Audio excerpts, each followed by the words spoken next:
제가 다녔던 신학교에 교수님이 아주 재미있는 논문을 하나 쓰셨습니다. 그 논문의 제목은 대중가요에 반영된 인간의 종교성에 관한 연구라고 하는 그런 논문입니다. 이 논문에서 이 교수님이 남자 가수 15명, 또 여자 가수 15명, 그리고 20개의 그 보컬 팀, 그룹으로 하는, 노래하는 그런 팀의 노래 400곡을 분석을 했습니다. 이 노래를 분석한 결과 70% 이상이 사랑을 노래하고 있더라는 그런 결론을 내렸습니다. 그래서 이 결과를 보면서 인간은 사랑을 본질적으로 갈망하는 존재다, 그렇게 논문의 결론을 내렸습니다. 인간은 여러 가지가 살아갈 때 필요하지만 사실 가장 필요한 것이 있다면 관심과 사랑입니다. 사람은 다른 것이 다 있어도 관심과 사랑을 받지 못하면 정신적으로 병이 들게 되어 있습니다. 그래서 사실 인간에게 무엇이 가장 중요하냐라고 말할 때는 사실 사랑이라고 말할 수 있습니다. 사랑은 값으로 따질 수 있는 게 아닙니다.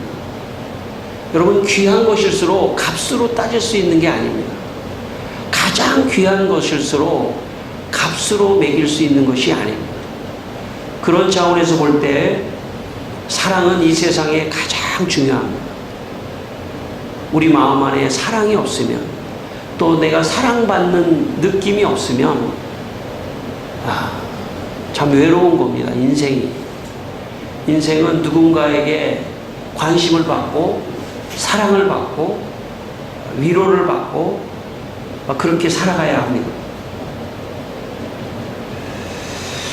우리가 사랑을 많이 받아야 하지만 사실 가장 먼저, 그리고 가장 귀한 사랑은 하나님의 사랑입니다. 하나님의 사랑을 받아야 합니다. 하나님의 사랑이 우리 안에 넘쳐 흐를 때 우리는 다른 사람을 사랑할 뿐만 아니라 다른 사람의 사랑도 받는 것입니다. 하나님을 사랑하는, 하나님의 사랑을 받는 사람은 다른 사람의 사랑도 받게 되어 있습니다. 왜냐하면 하나님의 사랑을 받으면 사람이 좋아져요. 사람이 좋아집니다. 그러면 다른 사람이 그 사람을 더 사랑하게 되어 있어요. 왜냐하면 하나님의 사랑을 받으면 내 안에 있는 나쁜 것들이 다 빠져나가는 것입니다. 하나님의 사랑을 받으셔야 합니다. 요한일서 4장 16절에 하나님은 사랑이시라 라고 말씀했습니다. 여러분, 하나님을 가까이 하면 하나님은 우리에게 사랑으로 대해 주십니다. 어떤 사람을 가까이 하는데 그 사람이 항상 혼내는 사람이 있어요. 그 사람은 가까이 하면은 항상 두렵습니다. 무섭습니다. 조심스럽습니다. 그런데 하나님을 가까이 하면 늘 그분은 사랑으로 나를 대해 주십니다. 여러분, 하나님을 가까이 하게 되기를 바랍니다. 여러분, 하나님이 여러분을 사랑하십니다. 여러분을 사랑하셔서 여러분을 구원하기 위하여, 우리를 구원하기 위하여 독생자 예수님을 십자가에서 죽음을 당할 만큼 우리를 사랑하신다고 요한복음은 말씀합니다. 하나님은 사랑이십니다.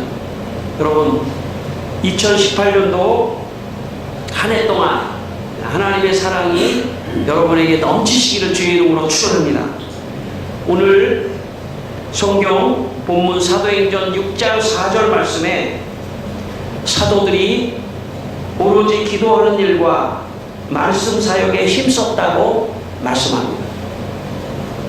예수님께서 이 세상에 오셔서 여러 가지 일을 하셨지만 크게 두 가지 일을 하셨다고 볼 수 있습니다. 첫 번째는 기도하신 일입니다. 많은 사람들을 위하여 기도해 주신 겁니다.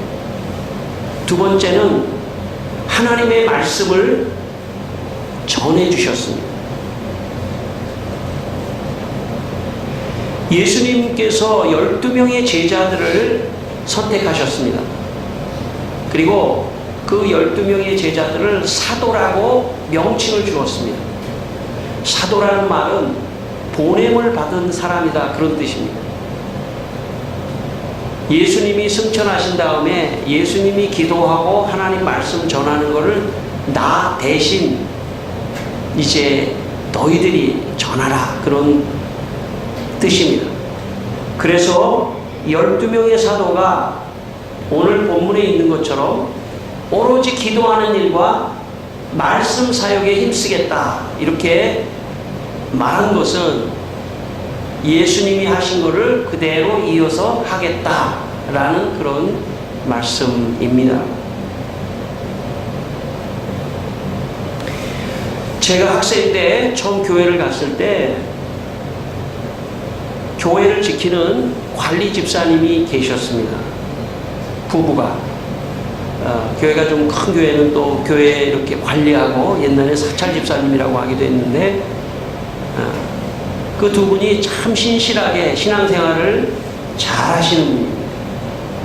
특별히 그 부인 되시는 분은 기도를 많이 하시는 분이에요. 저는 가정이 예수를 안 믿고 혼자 학생 때 교회를 갔습니다. 다른 사람은 다 부모님이 계시고 부모님, 집사님, 권사님, 자녀들, 내 친구들, 참 저는 너무 외로웠습니다. 어떤 면에서 외로웠냐면 참 나를 위해서 기도해 주는 사람이 없다 하는 것에 대해서 외로움을 느꼈습니다. 그래서 제가 그 사찰 집사님 아들이 제 친구예요, 마침. 그래서 잘 됐다. 그 친구한테 제가 이렇게 말했습니다. 니네 엄마가 기도할 때 내 이름도 하나 거기다 좀 넣어서 기도해 달라고 해. 내 이름도 하나 거기 좀 넣어줘. 니네 엄마가 너는 기도해 줄 거 아니야. 그랬더니 그 친구가 알았어, 우리 엄마한테 내가 얘기해 볼게. 그래서 얘기했더니 그 어머니가 그래, 기도해 주겠다고 제 이름을 그 명단에다 넣어가지고 기도를 해 주셨습니다. 제가 교회를 다니면서도 참 그분이 기도를 해 주시는 거에 대해서 제가 사랑을 많이 느꼈습니다. 네. 그분이 교회에서 예배를 드리고 점심에 식당에서 이렇게 식사를 하는데 자기 엄마가 집사님이고 권사님인 애들은 당당하게 식당에 들어가서 밥 한 그릇 달라고 하는데 제가 뭐뭐 하면 그 집사님이 식당에서 일하시면서 저를 불러다가 식판에다가 밥도 더 많이 주고 사랑을 받았습니다. 그 중에서도 참 저를 위해서 늘 기도를 해주신다는 그 사랑이 저에게 큰 위로와 사랑이 되었습니다. 그분들이 은퇴를 하고 가족 전체가 미국으로 이민을 갔습니다. 세월이 수십 년이 지났습니다. 어느 날 제 친구가 미국에서 저한테 전화가 왔습니다. 이런저런 얘기를 하다가 그 친구가 저에게 이런 말을 했습니다. 우리 어머니가 80이 지금 넘으셨는데 늘 네 이름을 부르며 기도하고 있다는 겁니다. 수십 년 동안. 어쩌면 제가 창국교회에서 이렇게 목회를 하는 것도 그분이 기도를 해주셔서 일부분 제가 여기 그래도 이렇게 잘 못하지만 하고 있는지도 모릅니다. 물론 여러분이 기도해 주신 것도 있지만 수십 년 동안 제 이름을 부르며 기도해 주는 그분의 사랑을 제가 느꼈습니다. 그분의 사랑만이 아니라 그거는 참 하나님의 사랑이구나. 그분을 통하여 나를 사랑하시는 하나님의 사랑의 방법이구나 하는 것을 제가 느꼈습니다. 하나님께서 예수님을 이 세상에 보내주셔서 하시는 일 중에 백성들을 위하여 기도를 해주신 겁니다. 이것은 하나님의 사랑의 방법입니다. 여러분, 하나님이 사랑이시라고 그러는데 그 하나님의 사랑이 어떤 방법으로 우리에게 오는 것입니까? 그것은 기도를 해주는 것입니다. 사도들도 오로지 기도하는 일에 전념하겠다고 했습니다. 사도의 제자라고 할 수 있는 사람들은 목사입니다. 목사의 가장 중요한 사명이 있다면 그것은 성도들을 위하여 기도해 주는 겁니다. 성도들을 위하여 기도해 주는 것, 그것이 하나님이 성도들을 사랑하는 방법입니다. 저도 여러분을 위해서 기도해 주라고 하나님이 목사로 세워주신 것입니다. 그래서 저도 여러분을 위하여 기도합니다. 매일 여러분의 이름을 부르며 기도합니다. 제가 더 많이 기도해서 여러분이 잘 되기를 원합니다. 여러분이 축복받기를 원합니다. 혹시 여러분이 잘 못 되는 거는 제 기도가 잘 약해서 못 되는 거로 알고 여러분을 탓하지 마십시오. 다 저 때문입니다. 제가 더 열심히 기도하겠습니다.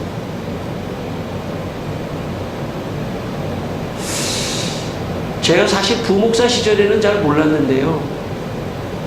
제가 이 교회를 개척하고 담임 목사가 되니까 죄송합니다.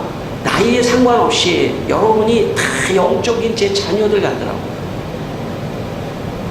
그래서 물론 저 육신의 자녀도 있지만 육신의 자녀는 좀 넘는 것 같아요. 영적인 자녀가 더 마음에 끌어안고 24시간을 산다고 해도 과언이 아닙니다. 꿈속에서도 기도할 정도로 생각하고 길을 가면서도 기도하고 생각하고 특별히 누구를 위해서 더 많이 기도해 줄까요? 여러분 똑같습니다. 누구는 더 많이 해주고 누구는 덜 해주고 그렇지 않습니다. 똑같습니다. 아주 똑같습니다. 여러분, 목사의 사명이 있다면 저는 기도라고 생각합니다. 참 목사의 기도는 목사의 사랑 정도가 아닙니다. 여러분, 목사의 기도는 목사의 사랑이 아니에요. 엄밀하게 말하면 하나님의 사랑입니다. 그것을 느끼시기를 바랍니다. 제가 여러분을 위해서 기도해 주면 여러분이 목사님 참 감사하다. 아니에요. 그것을 넘는 것입니다. 목사님 감사하는 것을 넘는 것이에요. 그것은 하나님이 여러분을 사랑하시는 사랑의 방법입니다. 그러므로 여러분, 전 여러분의 신앙생활이 목사님이 여러분의 이름을 부르며 기도해 줄 수 있는 그런 신앙생활을 하게 되기를 바랍니다. 저는요, 사실 집사님이 나를 위해서, 사찰 집사님이 나를 위해서 기도해 주는 것도 너무 황송했는데, 우리 담임 목사님은 너무 인원이 많아서 내 이름을 기억도 못하는데, 나를 위해서 기도해 준다면 얼마나 고맙겠어요. 더 사랑을 느끼겠습니다. 여러분, 교회는 세상이 아니에요. 세상은 물질적이고, 세상은 양적이고, 세상은 보이는 것에 관심이 있습니다. 그래서 제가 볼 때 만약에 제가 성도라면 목사님이 나를 위해서 기도해 주는 그런 관계가 되는 그런 신앙생활을 하는 것이 좋습니다. 여러분, 교회는 무슨 백화점이 아닙니다. 쇼핑하는 데가 아니에요. 교회는 영적으로 목사님이 이름을 부르며 기도해 줄 수 있는 그 자리가 가장 좋은 자리입니다. 목사님이 여러분을 알고 이름을 알고 기도해 줄 수 있는 그런 교회, 저는 우리 교회가 그런 교회 되기를 원합니다. 성도들은 상품이 아니에요. 인격이고 또 영적인 존재들이기 때문에 가장 한 영혼이 천하보다 귀합니다. 나는 우리 교회에 한 영혼만 있어도 목회는 다 한 거다 마찬가지예요. 한 영혼이 중요합니다. 그 한 영혼이 복음을 듣고 목사의 기도를 받으며 하나님의 사랑을 느끼어서 그 영혼이 살아날 수 있다면 나의 모든 희생은 그것으로 충분합니다. 어떤 사람들은 교회에서 자기를 몰라주면 좋겠다고 생각하는 사람이 있을 수 있습니다. 내가 교회를 갔는데 아무도 나를 몰라주고 목사님도 나를 몰라주고 내가 혼자 그냥 예배만 드리고 가는 게 아주 이렇게 관계되지 않으니까 굉장히 편하다 이렇게 생각할 수도 있습니다. 그러나 그건 사랑받지 못하는 겁니다. 사랑받을 수 있어요. 목사님이 이름을 불러가며 기도해주며 그렇게 하나님의 사랑을 목사님 통해서 흘러넘치는 그런 사랑을 받으며 신앙생활하는 것이 행복한 신앙생활이라고 믿으시기를 바랍니다. 오늘 본문에 오로지 기도하는 일에 사도들이 힘썼다고 그랬습니다. 그러므로 목사의 첫 번째 사명은 오로지 기도하는 일에 힘써야 합니다. 만약 목사가 오로지 기도하는 일에 힘을 안 쓰면 하나님의 사랑이 여러분에게 흘러 들어갈 가능성이 자꾸 막힐 가능성이 있습니다. 이건 제 고백입니다. 목사의 마음속에 자꾸 세상적인 성공을 자꾸 꿈꾸는 때가 있습니다. 교회를 부흥시켜야지. 교회를 더 잘해야지. 나쁜 거는 물론 아닙니다. 제가 그렇게 나쁘게 말하는 건 아닙니다. 그러나 사실은 그런 것은 본질이 아닙니다. 목사가 자꾸 그런 생각을 하면 성도들을 구별하게 돼 있어요. 성도들을 진심으로 하나님의 사람으로 보지 않을 가능성이 많습니다. 이건 저의 고백입니다.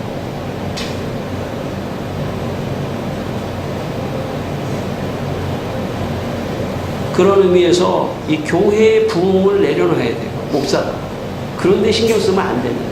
오로지 기도하는 일에, 성도들을 위하여 오로지 기도하는 일에, 오로지, 여기 오로지라는 단어를 썼지 않습니까? 기도하는 일에 힘써야 합니다.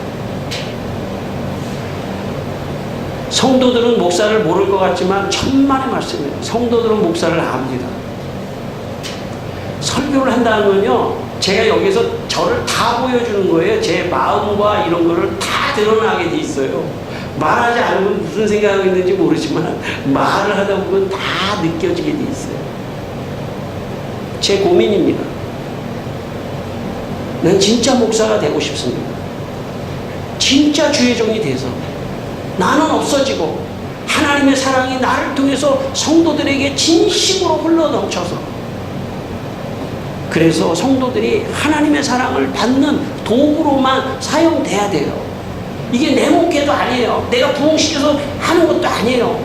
다 하나님의 것이고 하나님의 역사가 일어날 수 있는 교회를 제가 섬겨야 된다. 저는 그렇게 생각합니다.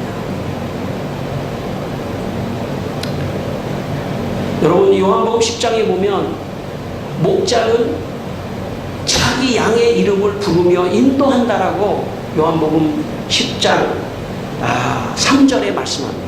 목자는 자기 양의 이름을 부르며 인도한다.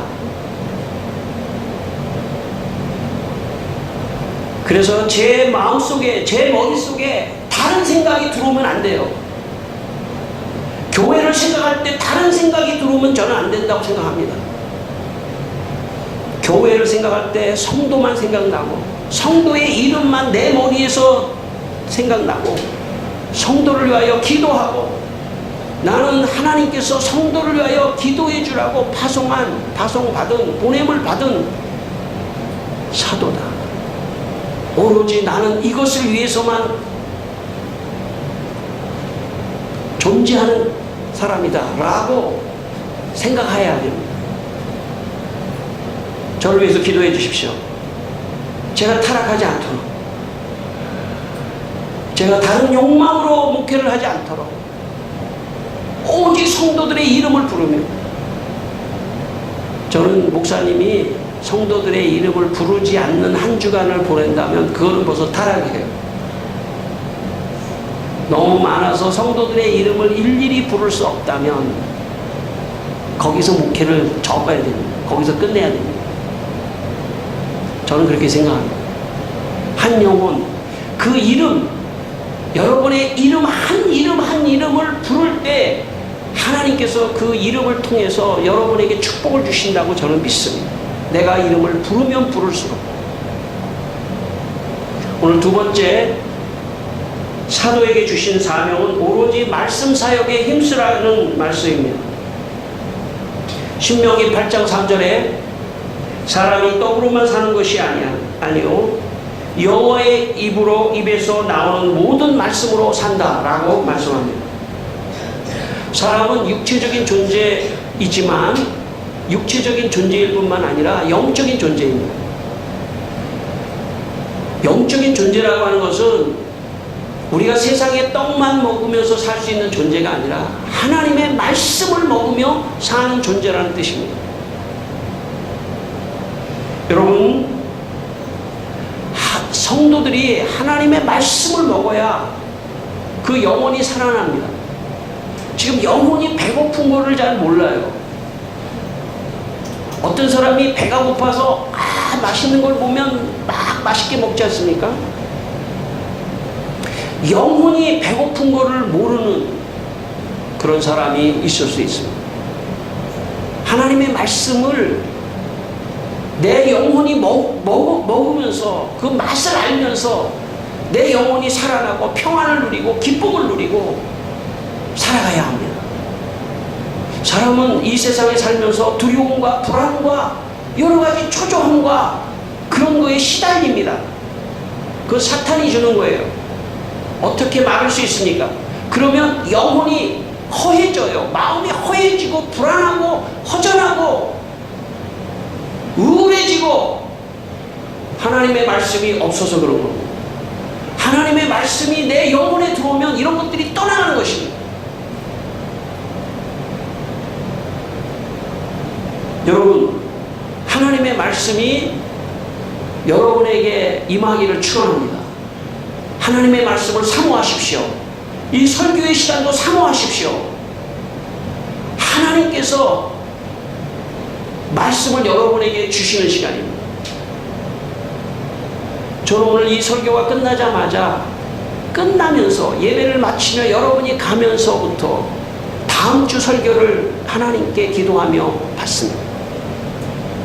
제가 설교를 받을 때는 여러분을 생각하며 받습니다.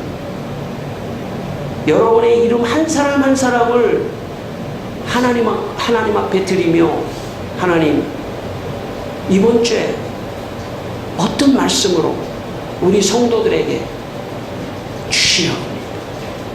하나님 말씀을 주십시오. 하나님, 혹시 하나님 어떤 말씀인지 아무도 몰라요. 제가 토요일날 토요일날 저녁 늦게까지 마지막 언고를 쓰고 여기 앞에서 기도를 할 때 주여, 생각하지도 못한 말씀을 주셨군요. 이거 누구에게 주시는 겁니까? 이거 누구에게 주시는 겁니까? 성도들에게 주시는 겁니다. 여러분, 말씀이 여러분의 인생을 완전히 바꿔버려요. 말씀 하나가 여러분의 인생을 바꿔버리는 겁니다. 언제 어느 때 내게 주시는 말씀인지 아무도 몰라요. 그런데 제가 볼 때는 이 말씀은 여러분 모두에게 주시는 말씀이 저는 있다고 믿어요. 말씀은 동떨어진 게 아닙니다. 말씀을 잘 사모하며 영적인 말씀. 제가 어떤 날은 이런 생각이 들더라고요. 하나님이 천국에다가 한 상 차렸어. 말씀의 상을, 영적인 상을. 그래서 하나님이 실제로 그런 건 아닙니다. 제 느낌이 그래요. 하나님이 자, 상 받아, 유로 상 받아 그러면서 하늘에서 확 상을 던지더라고요. 제가 이 상을 졸고 있다가 이 상을 못 받으면 어떻게 됩니까? 예? 맛있는 영적인 상이 다 쏟아져 버리잖아. 정신을 바짝 차리고 있어야 돼. 주님, 언제 던지십니까? 주님이 하나씩 던지시더라고요. 하나씩 던지십니다. 자, 이번 줄은 이거야. 하나씩 답하고. 그 다음 문장은 뭡니까? 이거야. 계속. 저는 말씀을 준비하면서 기도하고 말씀을 받고 쓰고 기도하고 말씀을 받고 쓰고 기도하고 말씀을 받고 쓰고 그렇게 합니다. 물론 제 경험과 제 기도와 제 지식과 제 모든 것을 다 하나님이 사용하시지만 그것은 제 것이 아닙니다. 제 안에 들어가 있는 모든 것은 다 하나님의 것입니다. 하늘의 것입니다. 그걸 가지고 하나님이 조합을 해서 우리 성도들에게 영적인 말씀을 하시기 때문에 여러분, 설교의 시간, 이 영적인 시간은 세상의 지식을 배우는 것하고 다른 시간이에요. 내 인생을 해석해주고 내 인생을 고쳐주고 내 인생에 힘을 주고 나를 새롭게 만들고 그리스도의 사람으로 만드는 놀라운 영적인 시간입니다.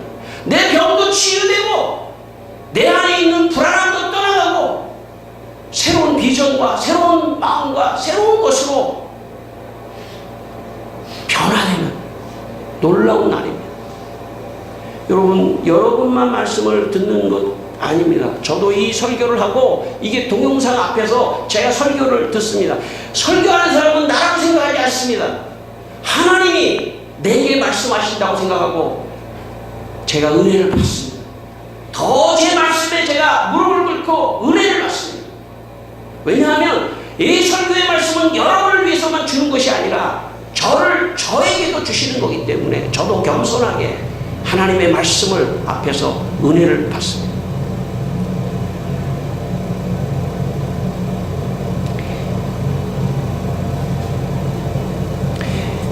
아모스 8장 11절 말씀에 이런 말씀이 있습니다. 주 여호와의 말씀이라 양식이 없어 주림이 아니며 물이 없어 가람이 아니요 여호와의 말씀을 듣지 못한 기갈이라.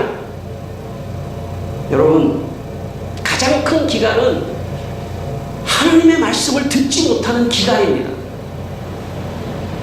여러분, 사람이 하나님의 말씀을 듣지 않으면 자기 생각만 하게 돼 있어요. 자기 판단, 자기 생각으로만 계속 생각하다가 사탄의 음성을 듣고 결국 멸망으로 가는 겁니다. 그래서 하나님 말씀을 들어야 돼요.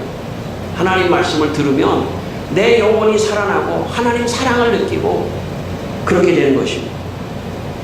초대 라틴 교부 지프리아누스라고 하는 사람이 이런 말을 했습니다.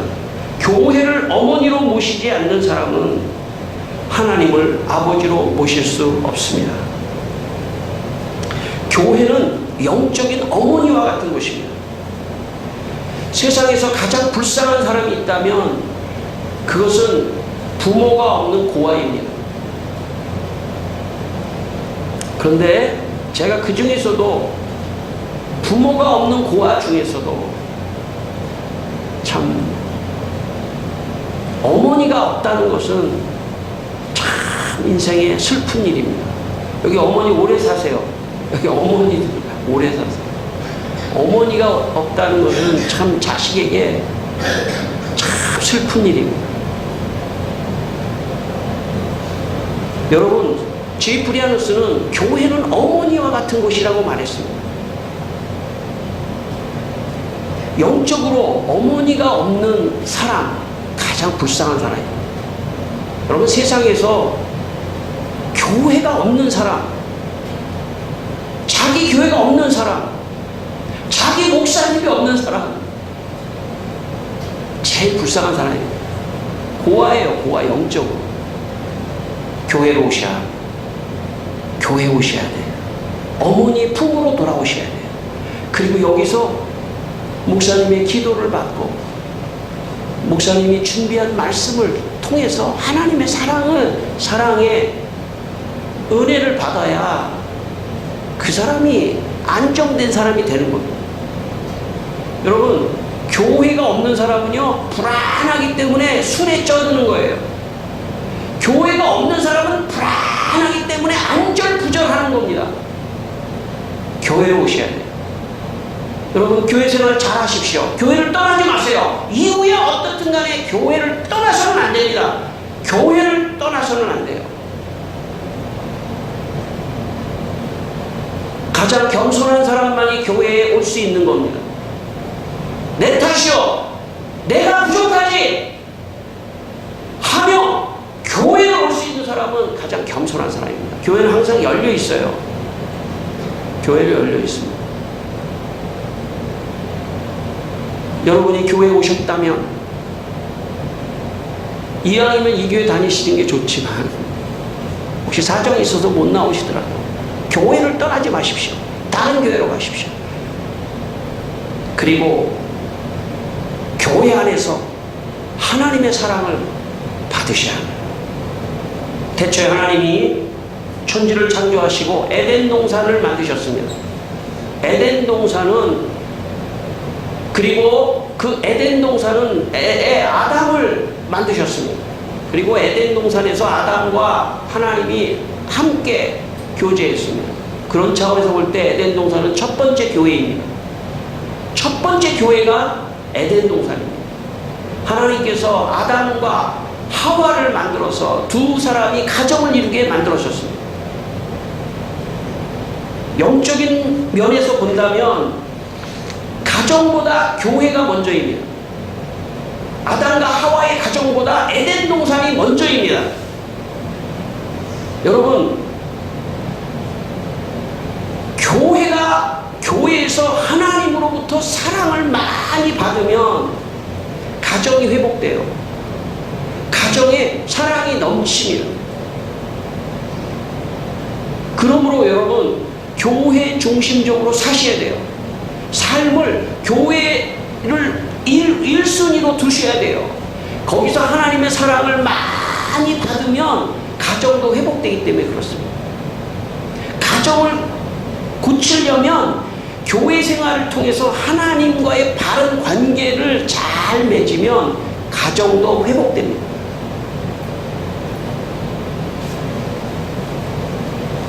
제가 어느 연구 자료를 찾으려고 서울 국립도서관에 간 적이 있습니다. 저 서초동에 있는. 제가 컴퓨터 자료를 찾고 있는데 잘 몰라서 직원에게 도움을 요청했습니다. 그런데 그 남자 직원, 젊은 직원이 와서 저를 도와주는데 그렇게 친절한 거예요. 그래서 제가 너무 친절해서 저건 분명히 교회 다니는 거다 제가 생각을 했습니다. 제가 한두 번 부탁한 게 아니라 여러 번 부탁을 했는데도 여러 번 오면서 짜증도 안 내고 너무나 잘해주는 거예요. 그래서 목사의 직감에 저분은 틀림없이 교회를 다니는 분이다, 그렇게 생각했습니다. 물어보진 않았습니다. 안 물어봐도 압니다. 목사는 딱 보면 저분 교회 다니는 분이야 그러면 거의 맞아요. 우리가 사회에 나가서도 다른 사람에게 친절할 수 있는 것은 근원적으로 사랑을 받아야 돼요. 사랑받지 못한 사람은 다른 사람에게 짜증을 내고 날카로워져 있습니다. 사랑을 받아야 돼요. 사랑. 어디서 사랑받으시겠어요? 사랑의 원천이 어디냐면 하나님이에요. 교회예요. 그래서 목사도 사랑을 많이 줘야 돼요. 목사 너무 인상을 쓰면 안 돼요. 설교 시간에 내가 너무 막 이래도 안 돼요. 목사님, 유은호 목사님 생각하면 사랑이 넘치는 목사님 이렇게 해야 되는데, 여러분 죄송합니다. 제가 아직 그 정도 수준이 못해서 더 노력하겠습니다. 더 변화되겠습니다. 제가. 그러나 교회는 목사가 있는 곳이 아니에요. 교회는 하나님이 계시는 곳입니다. 이곳에서 사랑을 많이 받으면 가정도 좋아져요. 그리고 그 사람이 사회생활도 좋아지는 겁니다. 이것이 영적인 원리입니다. 2018년도 교회에서 하나님의 사랑을 많이 받게 되시길 주의 이름으로 축원합니다. 기도하겠습니다. 다 같이 하나님 아버지 사랑을 충만하게 주시옵소서. 나 사랑받고 싶습니다. 아버지 하나님 사랑해 주십시오. 제게 사랑을 주시옵소서. 주여 여러분 그렇게 기도하십시오. 하나님 내게 사랑을 주십시오. 2018년도 그 어떤 곳이 아니라 이 교회에서 사랑을 많이 받고 정말 내 영적으로 회복되게 하여 주시고 사랑의 아버지 하나님 참 놀라운 은혜가 넘치게 하여 주시옵소서. 아버지 하나님 우리 성도들을 한 주 아버지 하나님 이 올해 지켜주시고 도와주시고 아버지 하나님 축복하여 주시옵소서. 오 할렐루야. 제가 지난주에 안수기 되는데 안수 못해준 분들 계시거든요. 제가 한두 분 더 기도하겠습니다. 잠깐 기도하고 계세요.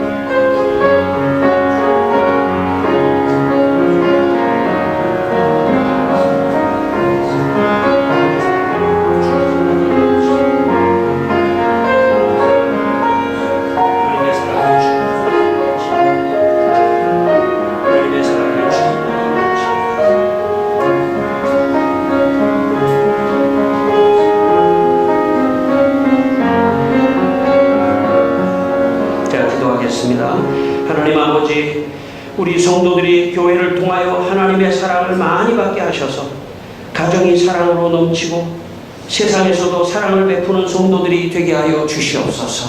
예수님의 이름으로 기도드리옵나이다. 아멘.